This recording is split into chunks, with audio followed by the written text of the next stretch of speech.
ঈমানের পথে অবিচল থেকে আমার মরণ যেন হয়।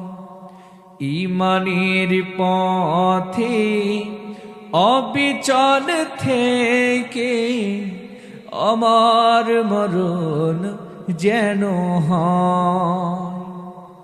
তোমারি কাছে মিনতি আমার, তোমারি কাছে মিনতি আমার, মহিম দয়াময়। ঈমানের পথে অবিচল থেকে আমার মরণ যেন হয়। ঈমানের পথে অবিচল থেকে আমার মরণ যেন হয়।